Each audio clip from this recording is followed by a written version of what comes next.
There's a strange contradiction living inside you right now. You can feel it, can't you? That quiet rage simmering beneath your composed surface. You've done what they told you to do. You've checked every box society placed in front of you: education, career, discipline, sacrifice. And yet here you are, watching the finish line move further away with each passing year. The promised rewards never materialized. The security you were guaranteed turned out to be a mirage. What's even more infuriating is watching others, people who seem to operate with less integrity, less effort, less adherence to the right way, somehow accelerating past you at a speed that defies logic. Their success feels almost obscene in its ease. Meanwhile, you're drowning in exhaustion, working harder than ever, yet barely staying afloat. This isn't just disappointing. This is a systematic betrayal. And if you're over 30, something else is happening. The excuses are running out. You can't hide behind youth anymore. You can't tell yourself you're still figuring things out. There's a growing awareness that maybe, just maybe, the entire framework you've been operating within was never designed for your victory. It was designed for your compliance. What if I told you the reason you're stuck isn't because you lack talent or discipline? What if the real reason is that you've been conditioned to play a game where the actual winners are playing by completely different principles they'll never openly share? The people who hold genuine financial power don't believe in the same rules they preach to everyone else. They operate from a playbook written centuries ago, refined through generations of wealth preservation, and kept deliberately hidden from public discourse. This isn't motivational content. This won't make you feel warm inside.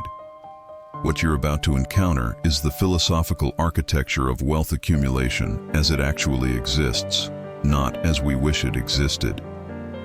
We're going to dissect the 7 core strategies that separate the financially sovereign from the financially enslaved. These aren't get-rich-quick tactics. These are the structural principles that govern how power and capital actually move through the world. And here's what I need from you right now. Make a decision.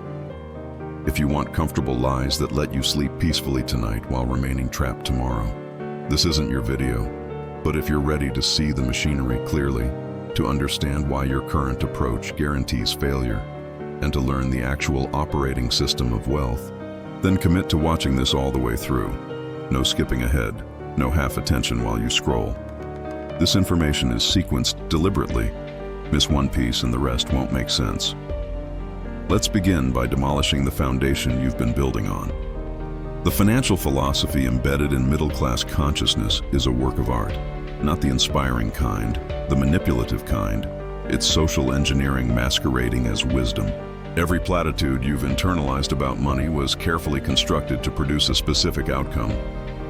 A population of perpetually productive workers who never accumulate enough capital to stop working. Think about the narrative arc you were given. Academic achievement leads to employment opportunity. Employment leads to incremental salary growth. Salary growth leads to home ownership and retirement accounts.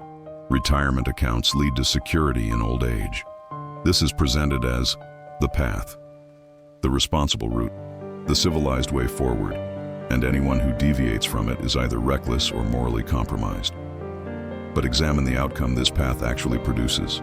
4 decades of labor, a mortgage that keeps you geographically anchored, a retirement account you can't touch without penalty, just enough comfort to make rebellion seem irrational, but never enough freedom to actually detach from the system. You're not building sovereignty. You're building an elaborate, socially acceptable cage. The first deception embedded in this framework is the mythology of meritocratic exchange, the belief that your effort directly correlates with your compensation. This is provably false. Look around your world with fresh eyes. The people experiencing extreme financial stress are often working multiple jobs, expending extraordinary physical energy just to meet basic obligations. The people experiencing extreme financial abundance are often not engaged in physical labor at all. They're managing systems, making decisions, allocating resources. One person is burning their finite life force for hourly wages. The other has constructed mechanisms that generate value independently of their personal time expenditure. One trades their mortality for currency. The other commands instruments that compound while they sleep. The effort comparison is almost insulting. The person barely working is accumulating exponentially more than the person working themselves into physical deterioration. The second deception is the virtue attributed to capital preservation through traditional savings. You were applauded for depositing money into accounts that pay you interest rates lower than the actual erosion rate of that currency's purchasing power. What you call saving is actually a slow-motion confiscation of your wealth. Your money today will command fewer resources tomorrow. The dollar you carefully set aside is guaranteed to be worth less with each passing year. You're not protecting yourself. You're volunteering for monetary decay while calling it responsibility. Meanwhile, those operating from genuine financial intelligence understand that holding cash is a temporary state. Currency is a tool for transaction and transformation, not accumulation. They immediately convert liquid capital into instruments that either produce additional cash flow or appreciate faster than the currency itself is being systematically devalued. While you're hoarding depreciating paper, they're acquiring appreciating assets. But the third and most psychologically devastating deception is the notion of systemic fairness. The belief that if you operate with integrity and loyalty, the economic structure will eventually reward you proportionally. This might be the most damaging fairy tale of all. The financial architecture you're navigating wasn't broken by accident. It was constructed with intention. The complexity of tax legislation, the accessibility of capital for those who already possess it, the preferential interest rates for large borrowers. These aren't oversights. They're features. They're the hidden corridors through which the already wealthy move resources at velocity, while everyone else is told that risk is dangerous and debt is sinful. Your financial mistakes don't just hurt you, they actively fuel the system. The interest you pay on consumer debt, the inflated prices you accept because you lack negotiating leverage, the opportunities you miss because you lack information access. All of this generates the profit margins that subsidize advantages for those operating at higher levels. It's wealth transfer dressed up as individual choice. You're not simply participating in an economy, you're functioning as an energy source for it. And here's where age becomes relevant. Before 30, you could attribute your position to inexperience. You could tell yourself you were still learning, still climbing. But after 30, if you're still operating within this same framework and expecting different results, you're not naive anymore. You're making a choice. You're choosing to remain a participant in a game deliberately structured for your loss. Breaking free requires something uncomfortable, abandoning the hope that the rules will change to favor you. They won't. The game is what it is. Your only option is to learn how it actually functions and operate accordingly. That brings us to the first principle of real wealth accumulation. Principle 1. Perception without illusion. The most critical shift you can make isn't tactical. It's perceptual. You must train yourself to observe reality without the distorting filter of how you wish things were. This sounds simple. It's extraordinarily difficult. Most people live their entire lives inside a fog of self-protective delusions that make their inaction feel morally justified. Listen to the language people use when discussing wealth. Money doesn't buy happiness. I'm not materialistic like those people. Rich people are spiritually empty. These aren't insights. They're psychological defense mechanisms. They transform a lack of capability into a sign of virtue. They turn financial ignorance into evidence of moral superiority. If money truly didn't matter to you, you wouldn't need to announce it repeatedly. Your nervous system wouldn't spike with stress when unexpected expenses appear. Your sleep wouldn't be disrupted by financial anxiety. The very need to declare money's irrelevance reveals how much psychological real estate it occupies. Observing without illusion means stripping wealth of its emotional charge. It's not good or evil. It's not a measure of your worth as a human being. It's a system of power that operates according to specific mechanics. The economy doesn't evaluate your character. It rewards your ability to create value and position yourself strategically. The market doesn't care about your soul. It cares about whether you're solving problems people will pay to have solved. Those who accumulate extreme wealth aren't morally superior or inferior to you. They're operationally different. They see capital flows, incentive structures, and human psychology without the moralizing overlay that causes most people to hesitate.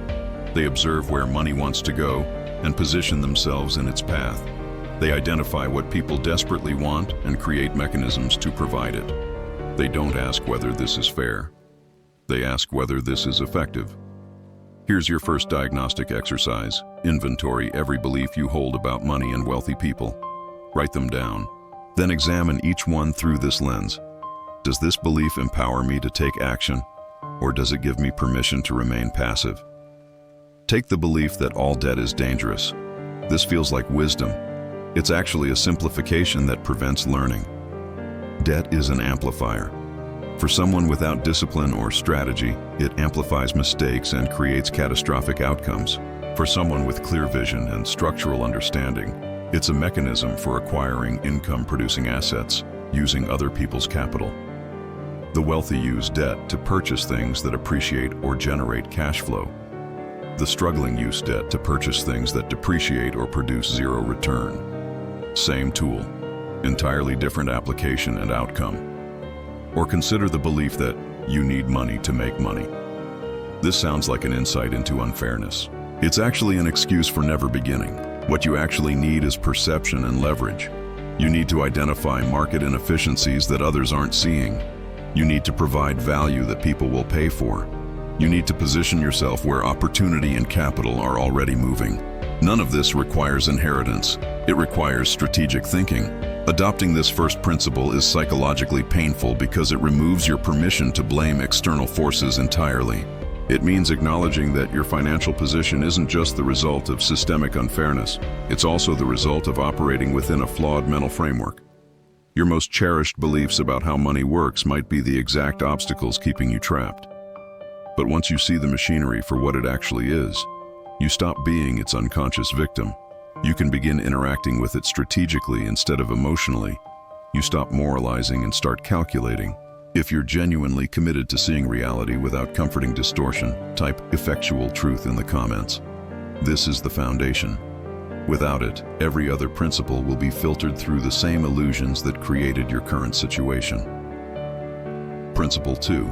The space between is where power accumulates. The entire culture screams at you to increase your earnings, salary negotiations, side hustles, career advancement, revenue growth. The obsession is singular and relentless. Earn more. But this focus is a misdirection. For those who understand power, income is almost irrelevant. What matters is the gap, the distance between what flows in and what flows out. This might sound like basic budgeting. It's not. From a strategic perspective, the gap isn't about frugality or sacrifice. It's about accumulating the raw material of power.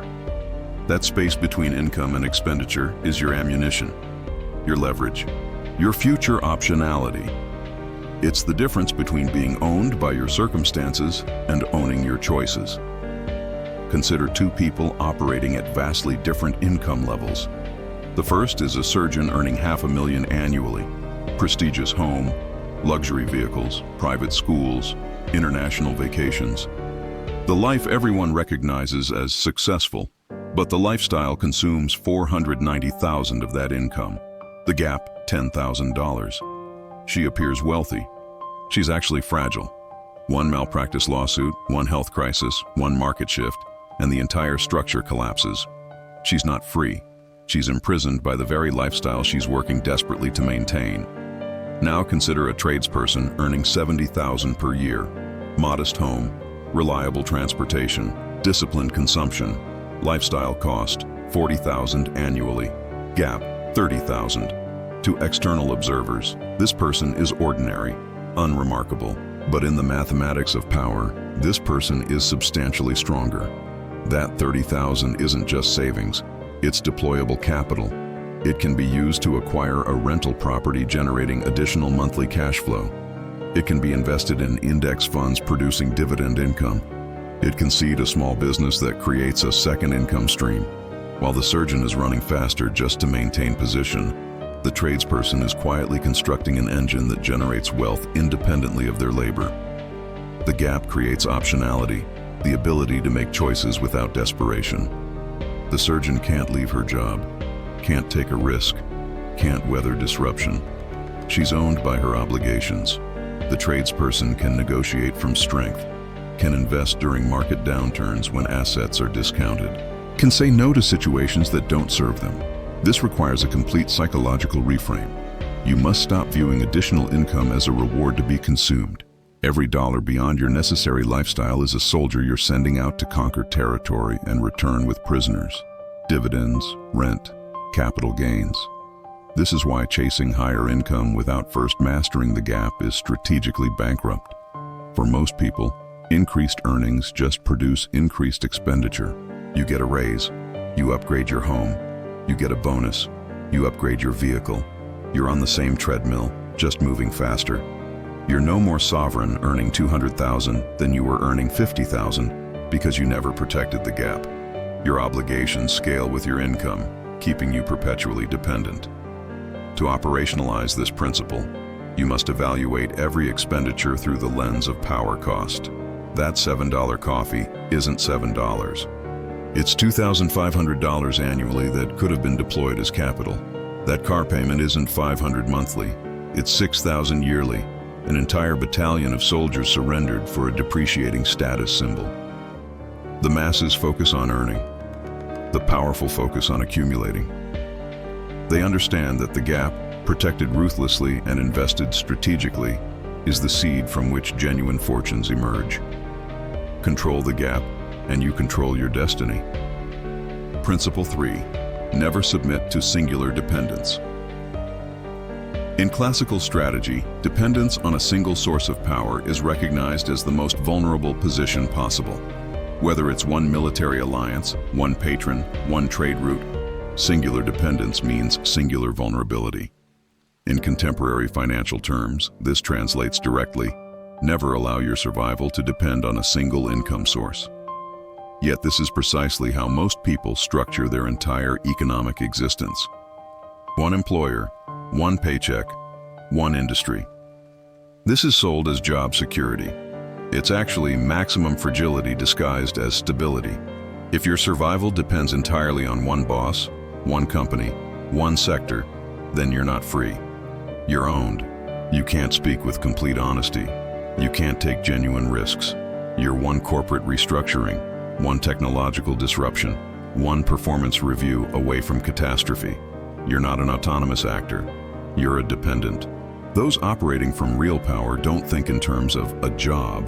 They think in terms of cash flow architecture. They construct a financial life composed of multiple independent streams, each operating on different mechanisms, none of which can destroy them if disrupted. Imagine a strategically designed financial ecosystem, a primary profession, still their largest income source, but one they're systematically trying to automate or delegate so it can eventually function without their constant presence. Real estate holdings generating rental income tied to housing markets, not employment markets. Paper assets producing dividends from corporate profits across multiple industries and geographies. Intellectual property, a course, a book, a patent, paying them repeatedly for work they completed once. Private lending arrangements where they're earning interest by providing capital to other businesses.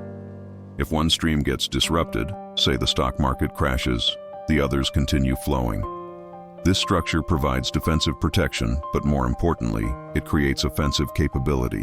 When one sector of the economy enters crisis, they can use cash flow from their healthy streams to acquire distressed assets at massive discounts. While the single income person is paralyzed by fear, they're conquering. The psychological barrier here is that building multiple streams requires upfront energy when you're already exhausted. It's easier to collapse into the comfort of that bi-weekly deposit. But you must reframe what that paycheck represents. Your traditional employment isn't your career anymore. It's your first investor. It's seed capital you're using to construct additional engines. Start with whatever's accessible. A high-yield savings account is a microscopic second stream. Renting a spare room is a third. Learning a skill you can freelance is a fourth. The goal isn't immediate replacement of your primary income. The goal is relentless diversification until the day your main paycheck becomes optional instead of essential. And here's the moment of liberation you're working toward.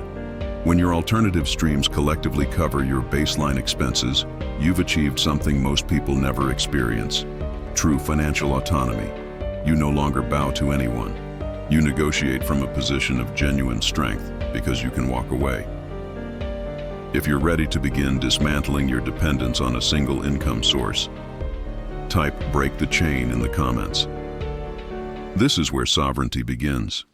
Principle 4, construct systems that fight your battles. The fundamental difference between those who labor and those who lead is this. Laborers fight with their own hands. Leaders build armies. In financial terms, the masses are taught to trade their time directly for compensation. But time is the only truly finite resource you possess. There are only 24 hours in any day. You will eventually hit an absolute ceiling. You will eventually burn out. Those operating from wealth don't fight their own battles. They construct systems, structures, and mechanisms that fight for them.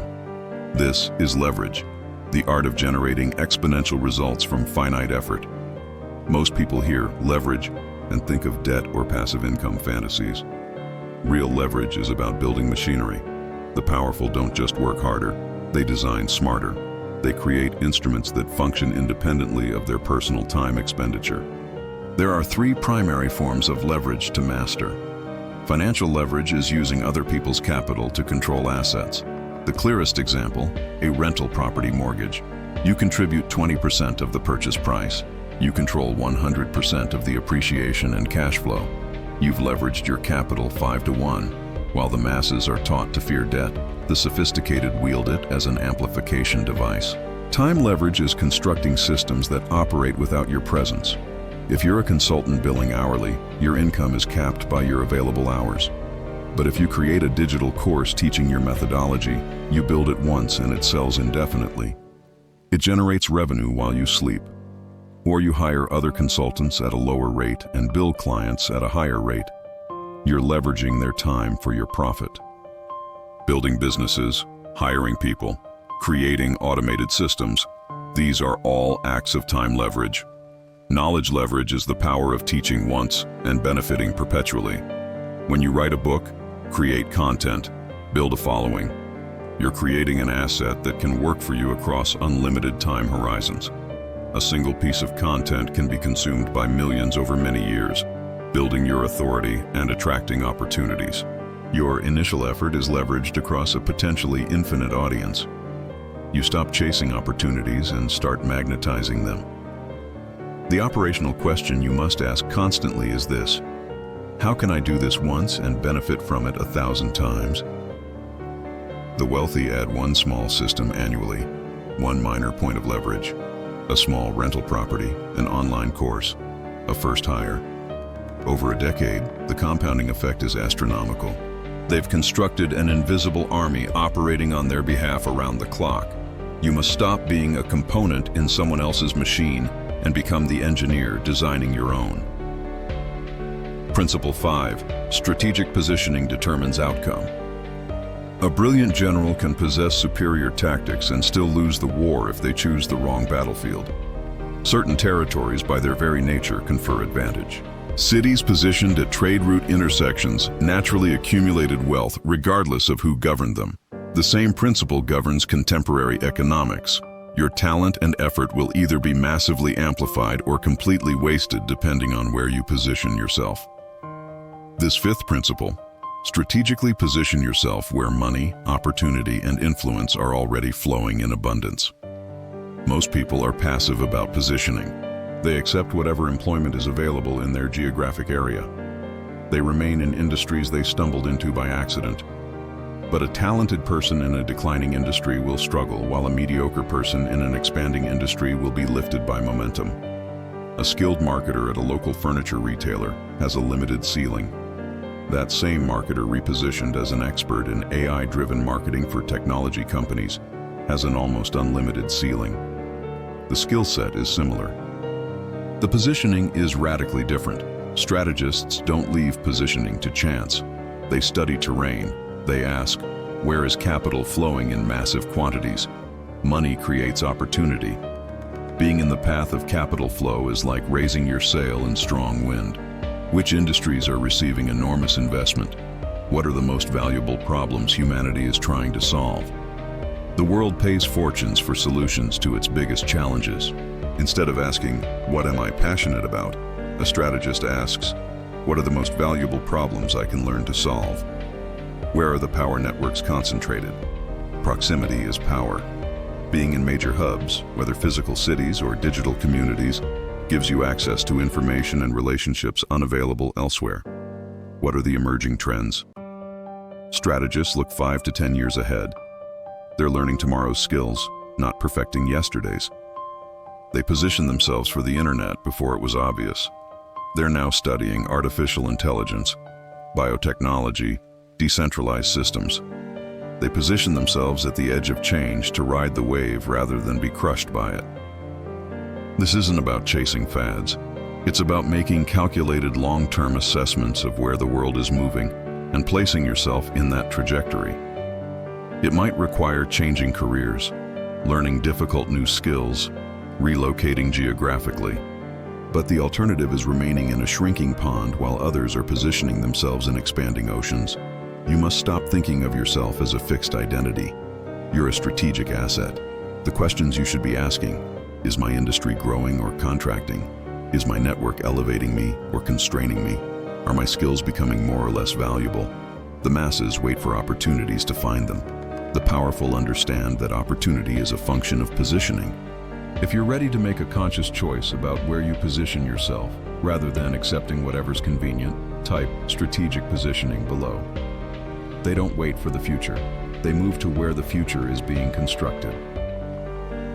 Principle 6. Build fortresses, not facades. We live in an era of performative wealth. Social media is saturated with people displaying rented luxury vehicles, designer accessories, and manufactured lifestyles. They confuse appearing wealthy with being powerful. From a strategic perspective, this is a catastrophic error. The sixth principle: build fortresses, not facades. True wealth isn't loud, it's silent, it's not visible, it's structural. If your wealth is the most interesting thing about you, you've already failed strategically. You've revealed your vulnerabilities. You've made yourself a target for litigation, for envy, for taxation, for opportunists. The sophisticated approach is to become invisible while being financially impenetrable. Appear ordinary, be extraordinary in your underlying structure. This is the art of strategic concealment. Building a fortress of invisible wealth means structural protection over spectacle. The truly wealthy don't simply own assets. They control them through layers of legal architecture, LLCs, holding companies, trusts. Assets are rarely held in personal names. Why? Because personal ownership is vulnerable. If you face litigation, everything in your name is exposed. But if your assets are owned by legal entities, you create protective barriers. This isn't illegal evasion. It's sophisticated legal protection. Hidden, boring income streams. While others chase glamorous startups, fortress builders acquire unglamorous businesses that provide essential services people always need. Laundromats, self-storage facilities, waste management. These aren't exciting, they're resilient. They generate predictable cash flow regardless of market conditions. Geographic diversification. A true fortress isn't concentrated in one jurisdiction. Sophisticated investors spread assets across different countries. They hold real estate internationally. They use foreign brokerages. This protects them from political and economic risks of any single nation. Separation of identity from income. Your wealth should survive without your personal brand. If your fortune is entirely dependent on you being visible, an influencer, a consultant, a public figure, what happens when you want to step back? Or if your reputation is damaged? Fortress builders create wealth that exists independently of their public profile. This approach creates what could be called economic gravity. Opportunities and people orbit you not because you're loud, but because your financial structure possesses powerful silent pull. You have capital when others are desperate. You have stability when others are in chaos. This requires deep psychological evolution. It means deriving satisfaction from the silent compounding of assets, not from the applause of strangers. It means choosing the boring, profitable business over the exciting, fragile one. The question you must answer: do you want to look rich, or do you want to be powerful? These are rarely the same thing. Principle 7. Money as a diagnostic and control system. The final principle is the most ruthless and the most brilliant. It reveals the ultimate purpose of money beyond simply purchasing things. In the hands of a master, money is a tool for understanding human behavior and shaping social dynamics. It's a pressure system. Amateurs think people work for money. That's only partially true. What people work far harder for is avoiding the loss of what money provides them. The fear of losing their current life is a far stronger motivator than the desire for improvement. The wealthy understand this. They use money as a diagnostic instrument and a control mechanism. When a powerful person provides resources, whether it's funding a project, giving a gift, or offering patronage, it's rarely just generosity. It's an experiment. They're not watching for gratitude. They're watching for patterns. Who becomes entitled, acting as if the gift is now a right they're owed? This reveals weakness and lack of strategic thinking. Who becomes intensely loyal, willing to go to extraordinary lengths to maintain the relationship? This reveals usefulness and reliability. Who becomes resentful, viewing the patronage as manipulation or control? This reveals pride and potential future opposition. Who takes the resources and builds something with them, attempting to become independent? This reveals ambition and strength. Through these small tests, the strategist maps the psychological terrain around them. Money becomes truth serum. It strips away social masks and reveals authentic character. This extends to organizational management. You don't secure loyalty through high salaries alone. You create what could be called a golden environment. Conditions so advantageous that the thought of leaving triggers anxiety. The benefits, the culture, the status, all designed to make external options appear cold and hostile. This is control through comfort, far more effective than force. Furthermore, generosity becomes strategic, not virtuous. You're generous to those who can extend your power. You give in ways that create beneficial dependencies. You might fund local political figures to gain access and influence, donate to institutions to access their networks, support artists to enhance your cultural positioning. These aren't acts of charity. They're investments in social and political capital. This principle is the hardest to accept because it feels manipulative. But from a purely strategic viewpoint, it's the highest form of financial intelligence. It's recognizing that capital can shape reality. It can alter the choices available to others. It can build networks of aligned interest where people don't even realize they've been recruited into your strategic ecosystem. The masses see money as a way to buy freedom for themselves. The powerful see it as a way to quietly architect the environment around them. This is the final secret of the strategic path to wealth. These 7 principles aren't comfortable. They're not designed to make you feel good. They're designed to be effective. We began by shattering the illusion of fair play. We ended by understanding money as an instrument of psychological and social architecture. The conventional path, the one of earnest labor, honest saving, and faith in a system designed for your compliance, is a slow march toward mediocrity. It's a life spent on a treadmill, always exhausted, always falling behind. It might be noble, but it's the path of a pawn. The strategic path is different. It demands that you see the world with brutal clarity, that you focus on the gap, not just income, that you build a fortress of multiple independent streams, that you master leverage and construct systems that fight for you, that you position yourself where the future is being built, that you build wealth in silence, and finally, that you learn to wield money as the ultimate tool for shaping your reality. This isn't a guide to being cruel, it's a guide to being realistic. The game of wealth isn't a morality play, it's a game of power. The wealthy aren't more evil than you, they just understand the actual rules. They know that freedom isn't given, it's seized. After 30, you stand at a fork in the road. The naivete of youth is gone. You can keep playing by rules designed for your loss, hoping for different results. You can keep telling yourself your struggle is noble while others playing a different game build empires.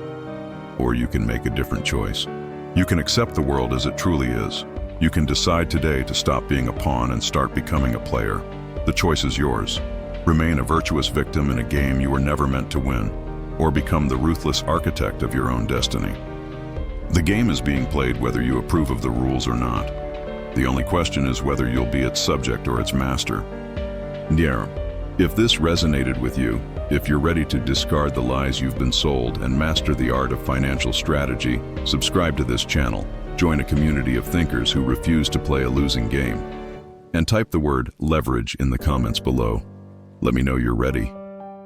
The path is clear, but it's not for everyone. The question is it for you?